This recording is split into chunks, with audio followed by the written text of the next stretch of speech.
देखिए ये पैनल है E70 ब्रेक्स।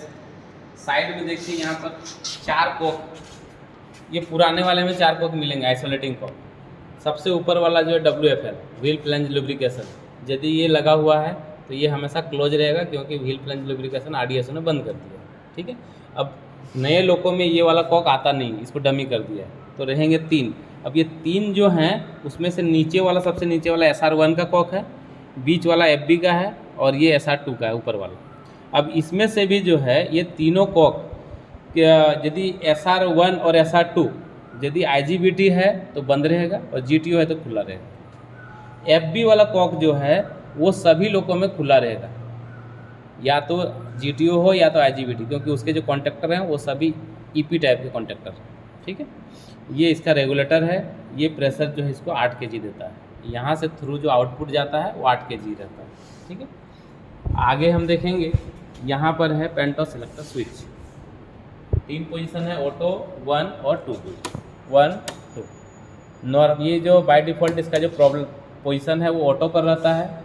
किसी भी कैब से यदि हम पेंटो रेज करते हैं, ऑटो पे है, तो हमेशा पीछे वाला कैब के ऊपर जो पेंटो लगा हुआ है वो रेज होता है। यदि हम कैब 1 से रेज कर रहे हैं तो कैब 2 के ऊपर पेंटोग्राफ 2 रेज होगा।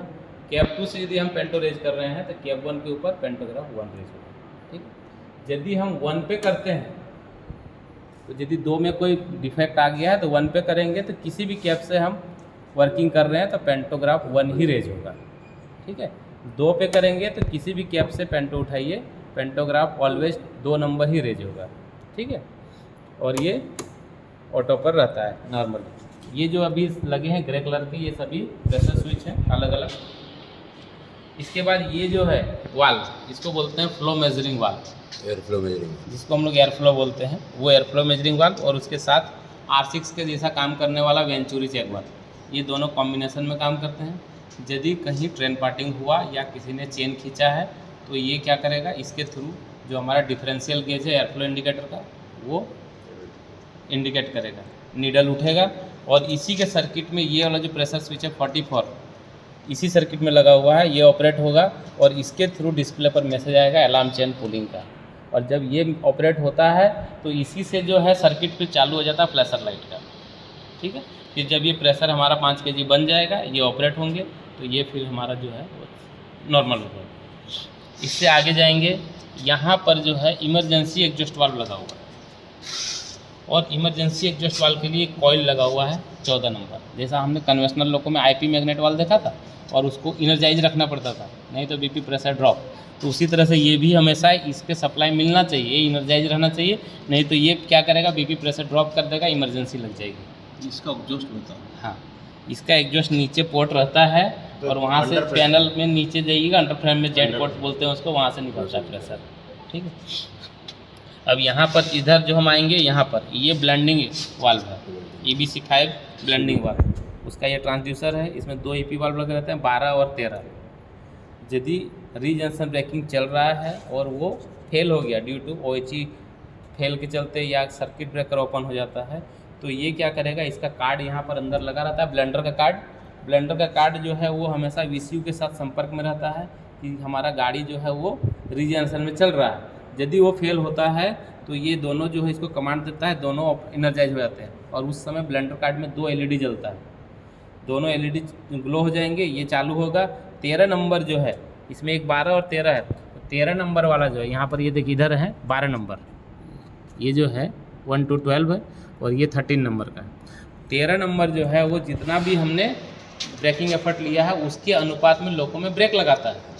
और 12 नंबर क्या करेगा, जैसे जैसे ब्रेक लगेगा तो हमको ब्रेक अप लगाने की मात्रा कम देनी है प्रेशर, तो ये क्या करता है, उसको एडजस्ट करता है 12 नंबर। तो ये दोनों इनर्जाइज ही रहते हैं, और ये ट्रांसड्यूसर जो है वो सेंस करता रहता है कि कितना ब्रेक लगा है और आपको कितना ज़रूरत है।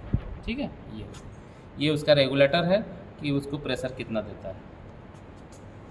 इसके बाद ये वाला जो पोर्शन है, ये पूरा जिसमें डिस्ट्रीब्यूटर वाल्व लगा हुआ है, C3W डिस्ट्रीब्यूटर वाल्व, ये पूरा पोर्शन को ऑटो ब्रेक मैनिफोल्ड कहा जाता है। ऑटो ब्रेकिंग जो है वो सारा फंक्शन यहीं से होता है। साथ में ब्लेंडिंग के थ्रू भी हमारा ब्रेकिंग जो लगता है वो फाइनली ऑटो ब्रेक वाला सर्किट से थ्रू लगता है, इसीलिए यहाँ पर ऊपर जो लगा हुआ है ये डबल चेक वाल्व। तो ये डबल चेक वाल्व में दो रास्ते हैं, एक तो ऑटो ब्रेकिंग का डिस्ट्रीब्यूटर वाल्व के थ्रू, और एक ये ब्लेंडिंग वाला, वो इंटरनल है, वो रास्ता यहाँ से दिखेगा नहीं। तो ये डबल चेक वाल्व हो गया। उसके बाद यहाँ पर दो ईपी वाल्व लगे हुए हैं, एक 20 नंबर और 21। तो ये 21 जो है ये पीवीएफ के लिए है।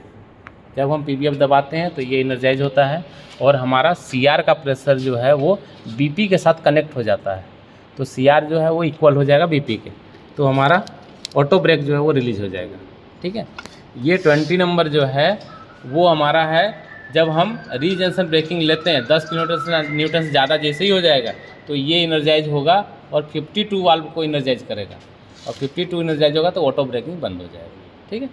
इसके बाद यहाँ पर जो है एक लिमिटिंग वाल्व लगा रहता है, ये इसका ज़रूरत ऐसे ऑपरेटिंग को ज़रूरत नहीं पड़ता है। तो यहाँ से ही जो है 2.5 kg का सेटिंग रहता है, तो हमारा 2.5 kg का ब्रेक लगता है। ये आइसोलेटर असेंबली है। नॉर्मल पोजीशन यदि हमारा ऑटो ब्रेक नॉर्मल है तो ये हैंडल नीचे रहेगा। यदि इसमें कोई प्रॉब्लम आ रहा है तो हम इसको आइसोलेट करेंगे, तो ये इस तरह से पोजीशन रहेगा हॉरिजॉन्टल। ठीक है। नॉर्मल पोजीशन इसका ये नीचे है। डिस्ट्रीब्यूटर वाल्व में दो हैंडल लगा हुआ है, एक इसका पी और जी, इधर पी लिखा हुआ है यहाँ पर और यहाँ पर जी लिखा हुआ है। अभी पी पर है, यानी पैसेंजर वाला जो है इसका टाइमिंग फॉलो करेगा, पैसेंजर का एप्लीकेशन भी और रिलीज भी। यदि हम इसको दबा के इधर ले आएंगे गुड्स की तरफ, तो गुड्स का जो टाइमिंग है ऑटो ब्रेक का अप्लाई और रिलीज का, वो इसमें चालू हो जाएगा। पॉज कर दीजिए। क्विक रिलीज नॉब, ये नॉब जो है जैसे कभी हमने डेड बना दिया लो को और ब्रेक रिलीज नहीं हो रहा है तो इसको या तो इधर खींचेंगे या तो इसे दबाएंगे। ठीक है। तो ये सीआर का प्रेशर को डायरेक्ट ड्रॉप करता है, तो सीआर का प्रेशर ड्रॉप यानी ब्रेक रिलीज। ठीक है।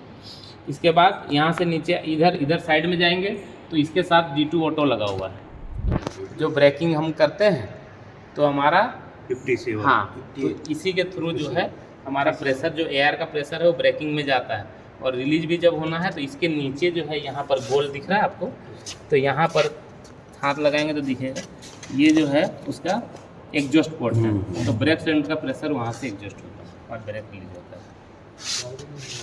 सेम इसी तरह का D2 जो है वो नीचे यहाँ पर D2 डायरेक्ट लगा हुआ है। ये वाला डायरेक्ट ब्रेक मैनिफोल्ड है, यहाँ से जो दिख रहा है। इसका नंबर 57 है, इसका नंबर है 58।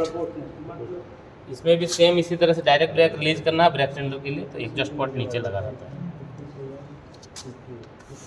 अभी नीचे जब देखेंगे इसके तो एक तो यहाँ कॉक दिखेगा लाल कलर का, ये 47 है डेड इंजन कॉक।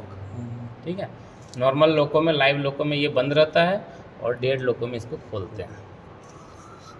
इसके बगल में एक ईपी वाल्व है, ईपी वाल्व का नंबर है 33 और इसका कॉइल का नंबर है 26। ठीक है। इसी से हमारा दोनों अनलोडर वाल्व और ऑटो डन वाल्व ऑपरेट होते हैं। कॉइल का है ये क्या है? ये है ना कॉइल। 26 नंबर। कॉइल कब निकालने की जरूरत पड़ती है सर?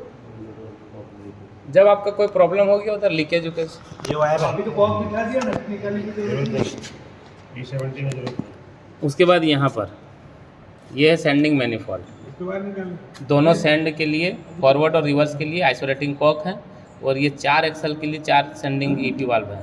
ये 27 है एक्सल 1 के लिए, 28 है एक्सल 4 के लिए, 29 है एक्सल 3 के लिए, और ये 30 नंबर है एक्सल 6 के लिए।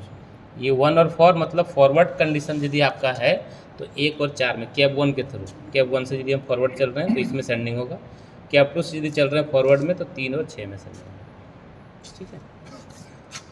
ये डुप्लेक्स चेक वाल्व, ये 5 इसका सेटिंग रहता है 5.0 प्लस माइनस 0.1।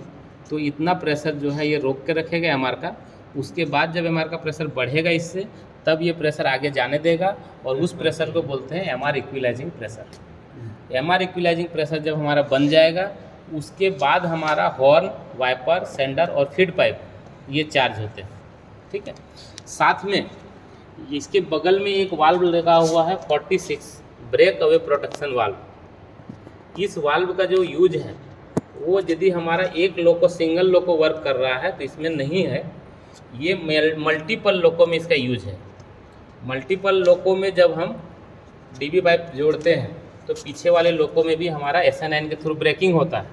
लेकिन इसके थ्रू जो हमारा प्रेशर जाता है और इसको जो कंट्रोलिंग होता है वो डुप्लेक्स के थ्रू होता है। तो यदि हमारा ट्रेन पार्टिंग हो जाता है मल्टीपल में, तो ट्रेन पार्टिंग होने के बाद जब हमारा प्रेशर ड्रॉप करेगा तो ये क्या करेगा कि 5 kg के बाद जो प्रेशर ड्रॉप होना बंद कर देगा। 5 kg तक तो ड्रॉप होगा, 10 से 5 kg तक होगा, लेकिन 5 से नीचे का ड्रॉप होना बंद हो जाएगा। तो इसको भी वहाँ से कंट्रोल प्रेशर मिलेगा। तो हमको लास्ट लाइफ तक जो है बहुत देर तक डीबी प्रेशर जो है वो पीछे वाले लोगों को मिलता रहेगा। और जब डीबी प्रेशर मिलता रहेगा तो उसको ब्रेकिंग जो होता है वो MR2 के थ्रू होता है। तो MR2 में भी NRB लगा हुआ तो वो प्रेशर ड्रॉप होता नहीं, इसीलिए हम बहुत लंबा समय तक पीछे ब्रेक लगा रहेगा सेफ्टी के लिए, इसीलिए इसको लगाया ब्रेकवे प्रोटेक्शन वाल्व कहा जाता है। ये हो गया डायरेक्ट ब्रेक मैनिफोल्ड। इसमें 2 EP वाल्व लगे हुए हैं 31, 32। इसका EP वाल्व का कॉमन नाम है 115 और इसके जो कॉइल हैं वो है 31, 32। ठीक है, यदि हम कैप 1 सेलेक्ट करते हैं तो 31 BL की कैप 1 में डालें, 31 इनर्जाइज होगा। और 31 जब इनर्जाइज होगा तो कैप 2 तरफ का जो SN9 है वो आइसोलेट हो जाएगा, यानी कि वो SN9 काम नहीं करेगा। ठीक है, और वो रास्ता बंद हो जाएगा। यदि कैप 2 तरफ से हम ऑपरेट करते हैं तो 32 जो है वो इनर्जाइज होगा और कैप 1 वाला जो रास्ता है वो SN9 का बंद हो जाएगा। बाद बाकी ब्रेकिंग जो है हमारा यहाँ से होगा और ये रिलीजिंग यहाँ से, इसके नीचे पोर्ट दिया हुआ एग्जॉस्ट पोर्ट, वहाँ से रिलीज होगा। ये जो भाग है ये फीड वाल्व का असेंबली है। इसको फीड वाल्व या ट्रांसमिशन वाल्व बोलते हैं। ये इसका रेगुलेटर है, प्रेशर रेगुलेटर, और ये इसका आउटपुट में कॉक लगा हुआ है 136। ये जो प्रेशर ये बनाता है FP का प्रेशर ये बनाता है फीड प्रेशर, और वो जो आउटगोइंग में प्रेशर जाता है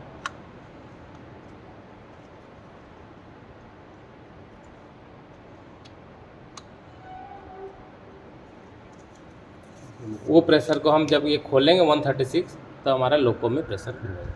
ठीक, इसका क्लोज ओपन का पोजीशन यहाँ पर लिखा हुआ है। इसके ऊपर हम इधर देखेंगे पार्किंग ब्रेक मैनिफोल्ड।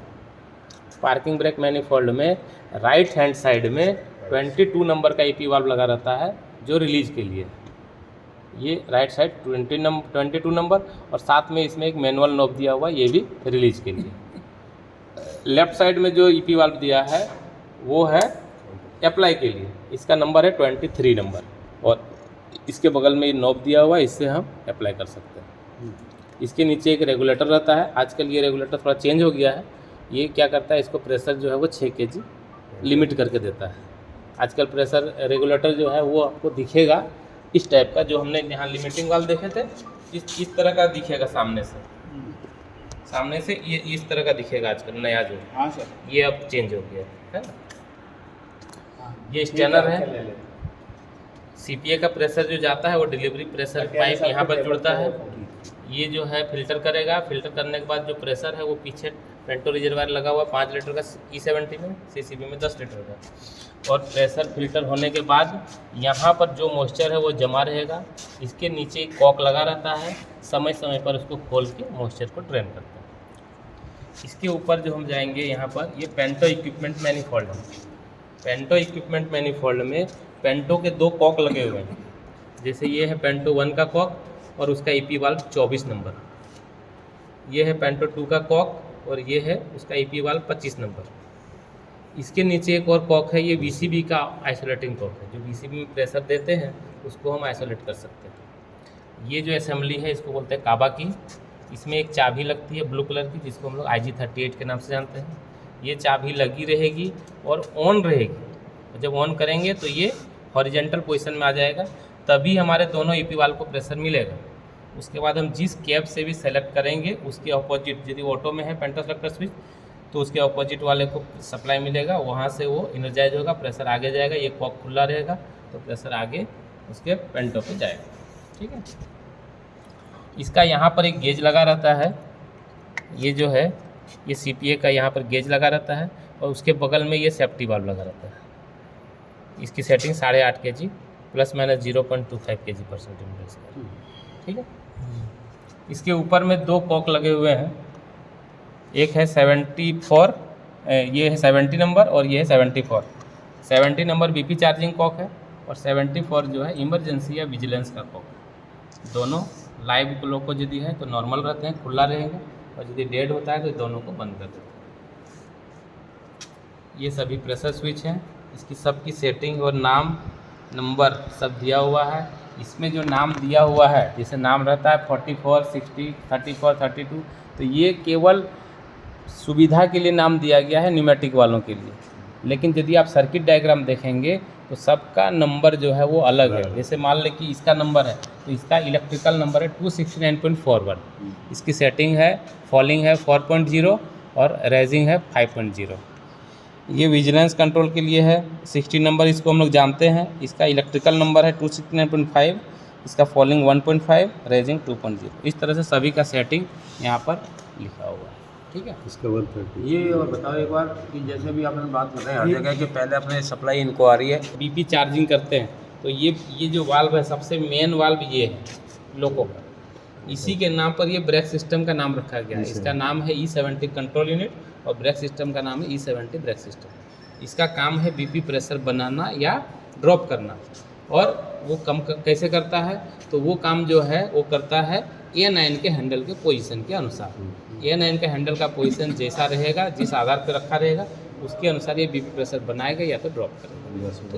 अब इसमें जो है 6 EP वाल्व लगे हुए हैं, 3 EP वाल्व इस साइड में है। इसमें से जो है सबसे ऊपर वाला 16 नंबर, इसके बाद 17 नंबर, ये 18 नंबर। 16 नंबर जो है नॉर्मली जब हम रन पर रखते हैं तो 16 नंबर और इधर एक 15 और ये 19 है। उस समय 16 और 19 ये दोनों एक्टिव होते हैं, और ये CR का प्रेशर को 5 kg बनाता है। इसके पीछे एक टंकी लगा हुआ है 1 लीटर का, पैनल के पीछे, तो वो E70 का CR का प्रेशर है। तो वो इस CR को 5 kg से मेंटेन करता है यदि रन पे हमने रखा है। और ये जो है आउटपुट में फिर प्रेशर जो बाहर निकलता है बीपी प्रेशर बन के, उसको ये चार्ज करने का काम करता है 19 नंबर। तो ये 5 kg हमारा यहाँ से चार्ज होता है 16 और यहाँ के थ्रू, ठीक है। अब यदि हम कभी एप्लीकेशन करते हैं तो एप्लीकेशन में भी हम CR का प्रेशर को ड्रॉप करते हैं, डायरेक्ट बीपी प्रेशर ड्रॉप होता नहीं। CR प्रेशर ड्रॉप करने के लिए एप्लीकेशन का EP वाल्व लगा हुआ है 17 नंबर, तो ये उस समय डीएनर्जाइज होगा। जहाँ हम हैंडल रखेंगे उसके अनुपात में ही जो है ये उतना प्रेशर को CR को ड्रॉप कर देगा, ठीक है। और इसका रिस्पॉन्सिबिलिटी रहेगा 16 नंबर का कि उससे ज़्यादा वो फिर चार्ज नहीं होने दे, क्योंकि इसने इधर ड्रॉप किया है तो ये आगे चार्ज नहीं होने दे। तो मान लीजिए FS पे रखा हमने तो ये 1.5 kg ड्रॉप कर दिया, 3.5 kg हो गया। ये क्या करेगा, उस समय प्रेशर CR को चार्ज करना बंद करके रखेगा, तो 3.5 kg पे बैलेंस रहेगा। तो हमारा बीपी प्रेशर जो चार्ज होगा वो इसके थ्रू 3.5 का हो जाएगा। आगे यदि हम वापस रन पे लाते हैं तो इसके थ्रू फिर 5 kg हो जाएगा।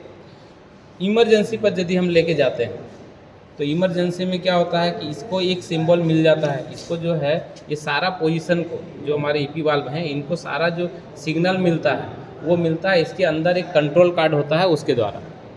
तो ये कंट्रोल कार्ड जो है वो हैंडल का पोजीशन के अनुसार उसको वोल्टेज का सिग्नल मिलता है। तो जो हम शुरू में हम हैंडल को रखते हैं तो वो जो वोल्टेज मिलता है उसको बोलते हैं वोल्टेज 1, यानी डिमांडेड वोल्टेज। अब जो है यहाँ से वो कमांड देता है ये EP वाल्व्स को, रिलीज है या एप्लीकेशन के EP वाल्व है उसको कमांड देता है। ये जब काम करता है तो इसके पीछे जो हमारा टंकी लगा हुआ है E70 कंट्रोल यूनिट का 1 लीटर का, तो वो प्रेशर कम या ज़्यादा होगा। तो वो प्रेशर कम ज़्यादा हो गया, डिफरेंट हो गया, उस प्रेशर को सेंस करता है ये ट्रांसड्यूसर CR का प्रेशर, और ये जो है उसको वोल्टेज में सिग्नल चेंज करके और वापस ये कार्ड को देता है, कंट्रोल कार्ड को। अब वो कंट्रोल कार्ड जो है दोनों वोल्टेज को वेरी करता है। वोल्टेज 1 जो हमारा कैब से आया था A9 के हैंडल के थ्रू, और वोल्टेज 2 जो CR का प्रेशर हमारा बन गया और ये ट्रांसड्यूसर ने उसको दिया। तो ये दोनों वोल्टेज जो है वो इक्वल हो जाना चाहिए, यानी voltage 1 minus voltage 2 equal to 0 होना चाहिए, ठीक है। तो हमारा सिस्टम जो है वो हेल्दी। तो वो हेल्दी का सिग्नल कहाँ देखाएगा, कंट्रोल कार्ड के सबसे नीचे में 6 नंबर का LED लाइट ग्रीन कलर का LED जलता रहेगा, यानी सिस्टम जो है वो सही है, ठीक है। इसके बाद जब इमरजेंसी हमने लगा दिया तो ये क्या करेगा कि भाई ये बताएगा कार्ड कि यहाँ पर जो हमारा वोल्टेज का सिग्नल अभी आ रहा है हैंडल के थ्रू, उस वोल्टेज के अनुसार ये बीपी प्रेशर को ड्रॉप कर रहा है। इसीलिए आप लोगों को अभी कोई तरह का बीपी प्रेशर बनाना नहीं है, कोई काम करना नहीं, तो जो बना हुआ प्रेशर है वो ड्रॉप हो जाता है, ठीक है। अब हम आगे न्यूट्रल भी ले जाते हैं तो सेम वही फंक्शन रहता है। अब हमारा पीछे एक पोर्शन बचता है रिलीज का। यदि हम रिलीज पर लेके जाते हैं तो रिलीज वाले पोजीशन में ये जो है 16 नंबर, इसी को रिलीज भी कहा जाता है। तो ये फुल जो हमारा सेटिंग रहता है रेगुलेटर का, ये रेगुलेटर CR के लिए रेगुलेटर है, इसकी सेटिंग जो मैक्सिमम रहती है 5.5 kg या 5.6 तक, उसको ये पूरा चार्ज करता है। और वो पीछे जो हमारा 1 लीटर का टैंक है उसको 5.5 या 5.6 या 5.4 प्लस माइनस पॉइंट रहता है, तो वो 5.5 तक जैसे इसको चार्ज कर दिया। अब ये चार्ज जब हो गया तो हमारा BP प्रेशर भी जो है उसके अनुसार बनना चाहिए। तो BP प्रेशर को आगे बढ़ाने का काम ये करता है 19 नंबर। यहाँ पर जो है ये 19 नंबर केवल 5 kg तक चार्ज करने में मदद करता है। तो अभी हमारा प्रेशर ये 5.5 हो गया है, लेकिन BP प्रेशर यदि 5.5 कराना है तो उसके लिए फिर ये सपोर्ट करता है 15 नंबर, इसको बोलते हैं फुल बोर EP वाल्व। तो ये फिर इनर्जाइज होता है और वो रास्ता बनाता है। BP प्रेशर जो हमारा 5.5 बना है वो हमारा आउटपुट में 5.5 हमारे लोको में चला जाता है। अब ये हो गया इनका काम। अब जब हमारा ये प्रेशर 5.5 kg बन गया तो ये प्रेशर 60 से 80 सेकंड तक होल्ड करता है। 60 से 80 सेकंड तक होल्ड करने के बाद इसमें जो है टाइमिंग आता है प्रेशर रिसाइकल का, और धीरे धीरे ये प्रेशर ड्रॉप करता है। जब ये धीरे धीरे प्रेशर ड्रॉप होता है तो वो रेट जो है वो बहुत कम होता है, और उस समय जो है वो प्रेशर को ड्रॉप कराने के काम रहता है LPO रिलीज वाल्व 18 नंबर का। और ये क्या करता है कि इसके कार्ड के थ्रू जो है ऑपरेट होता है। LPO का एक कार्ड है, इसके थ्रू ये ऑपरेट होता रहता है। ये जो है एक बार इनर्जाइज होगा, डीएनर्जाइज, इनर्जाइज, डीएनर्जाइज। जब ये डीएनर्जाइज होगा तब थोड़ा सा पॉइंट में प्रेशर जो है ड्रॉप होता है, और धीरे धीरे ये जो प्रेशर ड्रॉप करेगा लगभग इसको 180 सेकेंड प्लस माइनस 20 सेकेंड में लगता है, और वो आधा kg का प्रेशर ड्रॉप करता है। और इस तरह से जब ये ड्रॉप हो गया, नॉर्मल हो गया 5 kg, तो LPO हमारा कंप्लीट हो जाता है। सही। इस पर जो है एक यहाँ पर आइसोलेटिव EP वाल्व 36 लगा हुआ है। हाँ, ये जो है इसको हम सप्लाई, जैसे मान लें कि BL की हमारा किसी कैब में नहीं लगा हुआ, तो ये इसको आइसोलेट करके रखेगा। ठीक है, इसका काम जो है हमारे नॉर्मल अपने लोगों के लिए कुछ है नहीं। यदि हमारा पीछे मल्टीपल लोको है तो उसमें इसका भूमिका रहता है, क्योंकि पीछे हम BL की लगा नहीं रहता है किसी भी कैब में, उस समय ये E70 को आइसोलेट करके रखता है, तो E70 काम नहीं करेगा। ठीक है, Z1 भी यदि हम ऑन करेंगे तो इसका कट ऑफ हो जाता है और इसको प्रेशर ये सप्लाई मिलेगा नहीं, तो E70 काम नहीं करेगा, BP प्रेशर चार्ज नहीं होगा। ठीक है, थैंक यू। कंप्लीट। अभी आपने बोला जब A9 को अप्लाई करेंगे तो CR का प्रेशर कम होगा। CR